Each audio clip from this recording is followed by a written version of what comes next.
Oi gente, eu sou a Serene. E eu sou a Nath. E nesse vídeo a gente vai falar um pouco sobre o livro A Lógica do Consumo, Verdades e Mentiras sobre Por que Compramos, do Martin Lindstrom. Bom, gente, esse livro foi escrito em 2008, tá? E ele tem o intuito de comprovar ao longo do livro, sem seguir uma ordem cronológica, sobre o estudo do comportamento do consumidor, que seria o foco do neuromarketing, explicando a importância de você utilizar o neuromarketing para ter mais consumidores, entender mais como funciona esse comportamento, o cérebro do consumidor. Então ele vai explicar do consumo inconsciente e consciente. Basicamente, o objetivo do livro é mostrar como o neuromarketing é importante para as marcas e para os consumidores e como as marcas utilizam disso para falar com as pessoas que compram. Ele vai falar nesses primeiros capítulos sobre a apresentação do neuromarketing, dos produtos e mais sobre o consumo inconsciente e consciente. É só mais uma apresentação, uma introdução ao livro, onde ele vai meio que impressionar um pouco a gente sobre essa importância. Tanto que a definição que ele dá para o neuromarketing é que o neuromarketing não significa implantar ideias no cérebro das pessoas ou forçá-las a comprar o que elas não querem. É revelar o que está dentro da nossa cabeça já e que seria a nossa lógica do consumo, que é o título do livro. O principal exemplo que eles vão utilizar é o experimento que ele fez com fumantes, professores universitários e pesquisadores, para entender mais ou menos como o cérebro funciona, como ele reage ao fato de olhar a embalagem e ter toda aquela pessoa danificada por causa do uso frequente e extremo do cigarro. E ao longo de vários exemplos que ele cita no livro, foi muito utilizado dois equipamentos muito importantes, que é o IRMF, que é a imagem por ressonância magnética funcional, que ajuda a ver como está o fluxo de sangue, né, oxigênio dentro do cérebro na hora de reagir a algumas situações.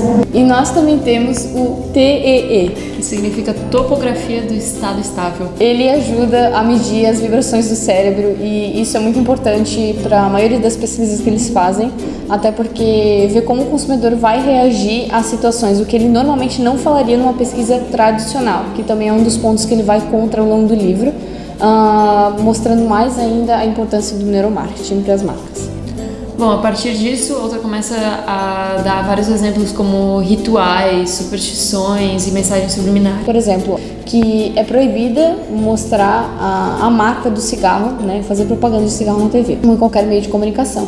Então, o que eles fazem? Lá nos bares dos Estados Unidos, as marcas comprarem os bares, o espaço dos bares, mudar todo o design interior para fazer com que os consumidores que entram lá terem a sensação de que, poxa, preciso fumar um cigarro, porque eles sabem que faz mal. É não apresentar a marca, mas sim utilizar de elementos dela para criar um cenário com que o consumidor tenha o desejo de comprá-lo. E ele compara muito religião com marca. Por exemplo, o Google. Você tem uma conta na Google, daí você usa o YouTube, você usa o Google Maps. Quando você vê alguém que usa os mesmos recursos que você tende a se integrar com essa pessoa.